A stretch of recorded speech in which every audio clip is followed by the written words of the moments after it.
अस्सलाम वालेकुम। तो कैसे हैं आप सब, माय यूट्यूब फैमिली। अल्लाह ताला सबको खुश और आबाद रखें।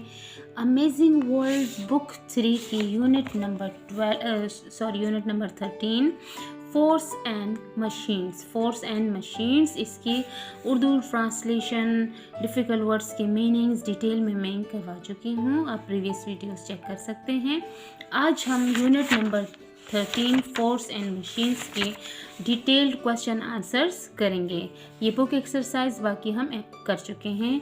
Choose the best answer and word answer, इसके लिए आप पिछली प्रीवियस वीडियो चेक कर सकते हैं। तो चलिए स्टार्ट करते हैं।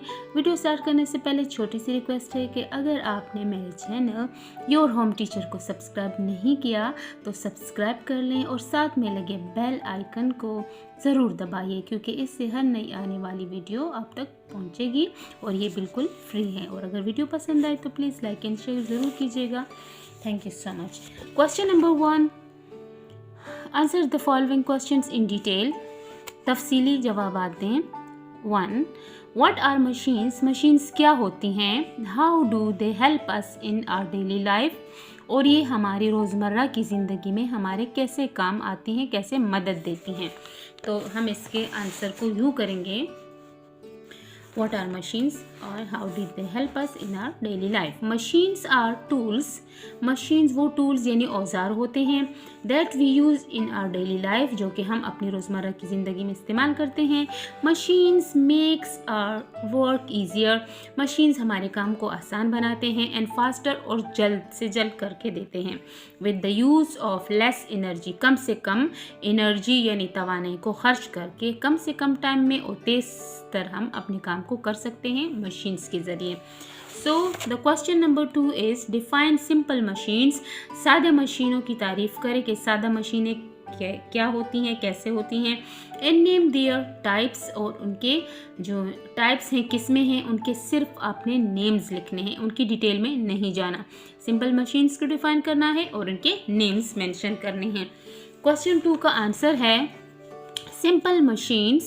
Define simple machines. Simple machines are basic devices. Simple machines are basic devices और tools. Device भी tools को कहते हैं जो हमारे काम आते हैं, tools भी औजार होते हैं।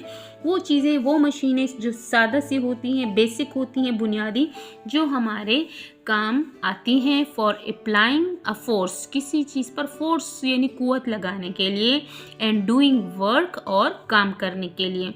There are 6 types of simple machine. Simple यानी सादा मशीनों की 6 अक़साम हैं, जिनके सिर्फ नेम्स हम यहाँ लिखेंगे। Number 1 wedge, number 2 screw, number 3 lever, number 4 pulley, number 5 inclined plane, number 6 wheel and axle. ये हैं 6 types of simple machines. So look at the question number 3, why is force important in our daily life. हमारी रोज़मर्रा की ज़िंदगी में force यानी कुव्वत क्यों अहम है। एक्सप्लेन विद एग्जाम्पल्स, और मिसालों के ज़रिए वाज़ेह करें। तो नंबर 3 क्वेश्चन का आंसर है okay, a force is a push और पुल। पहले फोर्स को डिफाइन करना है कि ये क्या है और हमारी ज़िंदगी में इसकी इतनी वैल्यू क्यों है, क्यों इम्पोर्टेंट है। अ फोर्स इज़ अ पुश और पुल। पुश धक्का देना, किसी चीज़ को धकेलना, एंड पुल मीन अपनी तरफ खींचना किसी भी ऑब्जेक्ट को। A force is a push और pull and it affects our daily life. Push क्या होती है, पुश और पुल, किसी चीज़ को धकेलना या अपनी तरफ खींचना। जैसे ये नोटबुक है, इसको मैं पुश कर रही हूँ तो ये मैंने धकेल दिया, पुल किया तो अपनी तरफ नज़दीक कर लिया। तो ये पुश एंड पुल जो है ये फोर्स होती है। एंड इट अफेक्ट्स, और ये असर डालती है आवर डेली लाइफ, हमारी रोज़मर्रा की ज़िंदगी पर। बिकॉज क्योंकि we would not be able to open और क्लोज अ डोर, क्योंकि इसके बगैर यानी कोई भी फोर्स लगाए बगैर इवन हम एक दरवाज़ा भी बंद या खोल नहीं सकते। We would not be able to open और क्लोज अ डोर और एनी ऑब्जेक्ट, या कोई बॉटल का ढक्कन आप क्लोज करते हैं या बंद करते हैं तो उसके लिए भी आपको फोर्स चाहिए होती है, चाहे वो कम हो या ज़्यादा हो। But without force we we would not be able to do such type of anything. ठीक है, तो इसकी एग्जाम्पल्स ऑफ फोर्स। अब फोर्स की मिसालें कौन सी हैं? बॉल किकिंग यानी किसी बॉल को किक करना।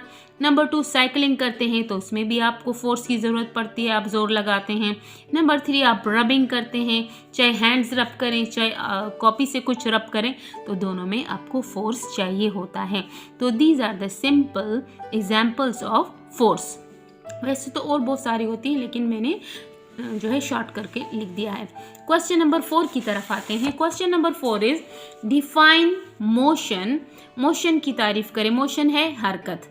हरकत क्या होती है इसकी तारीफ करें। How can we change the direction of motion. हम कैसे हरकत की डायरेक्शन को चेंज कर सकते हैं, तब्दील कर सकते हैं, ये कैसे होगा। सो क्वेश्चन नंबर 4 का आंसर हम लिखेंगे moving from one place to another. Moving from one place to another, एक जगह से दूसरी जगह जो है हरकत करना जो है ये मोशन कहलाता है। किसी भी चीज़ को आप मूव करते हैं, जैसे मैंने आपको पहले कहा कि आप किसी चीज़ को मूव करते हैं तो इसकी डायरेक्शन चेंज हो जाती है, लेकिन उसके लिए हमें पुश या पुल की ज़रूरत पड़ती है। जैसे पुश धक्का देना, पुल अपनी तरफ खींचना, तो यहाँ इसकी डायरेक्शन चेंज हो रही है। देखें आप, moving from one place to another, जैसे ये बुक या नोटबुक एक जगह से दूसरी जगह मूव करती रही। Moving from one place to another, एक जगह से दूसरी जगह जो है जाना, ये है मोशन यानी हरकत। A push and pull can change the direction of any object. Push और पुल वो फोर्स है, वो वजह है जिसकी वजह से हरकत यानी डायरेक्शन में चेंज आ सकती है। So the last question number 5 is how did people in the past used to move the heavy objects. How did people in the past, पुराने ज़माने में, पुराने वक्तों में लोग कैसे हैवी लोड्स को एक जगह से दूसरी जगह मूव ले जाते थे। तो ये कैसे होता था, क्योंकि उस वक्त तो मशीनें इस तरह ईजाद नहीं हुई थी, मॉडर्न टाइम्स नहीं थे। तो इसका आंसर है नंबर 5, इन द पास्ट, पुराने वक्तों में, माजी में, people relied on animals like bullocks, horses, donkeys and camels to push or pull heavy objects.